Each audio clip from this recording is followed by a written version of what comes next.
ਉਹ ਕਹਿੰਦੇ ਸੁਣਾ ਕੀ ਹੋਏ, ਕਹਿੰਦੇ ਅੰਦਰ ਜਰਾ ਬੈਠਾ ਸੀ ਅੱਗੇ, ਕਹਿੰਦੇ ਭੈਣ ਚੋ ਲਾਲ ਕੱਪੜੇ ਸੀ, ਪਰਦੇ ਲੱਗੇ ਸੀ, ਪਲੰਗ ਪਿੱਛੇ ਆਇਆ ਸੀ, ਮੈਂ ਆਰਾਮ ਨਾਲ ਲੇਟਿਆ ਪਿਆ ਸੀ ਤੇ ਕੋਈ ਵੇਲਾ ਸੀ ਤੇ ਇੱਕ ਗੰਜਾ ਆ ਗਿਆ, ਉਹਨੇ ਮੈਨੂੰ ਆਹ ਟੱਕਰਾਂ ਮਾਰੇ ਫਿਰ ਇੱਥੋਂ ਸੱਟ ਕੇ ਤੇ ਨੱਸ ਗਏ ਪਿੱਛੇ ਆ ਉਹ ਆ ਕੇ ਯਾਰ ਮੈਂ ਤਾਂ ਗਰਾਫੇ 'ਚ ਹੀ ਫਸ ਗਿਆ ਮੇਰਾ ਤਾਂ ਸਾਹ ਔਖਾ ਰਹਿ ਗਿਆ, ਮੈਂ ਨਾ ਮੁਸ਼ਕਿਲ ਨਾਲ ਜਾਨ ਬਚਾ ਕੇ ਆਇਆ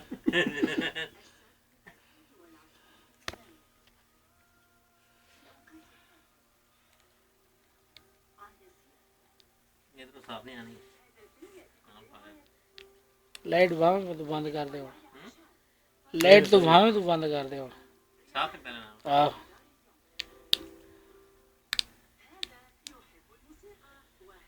चौधरी को रख छोड़ बेच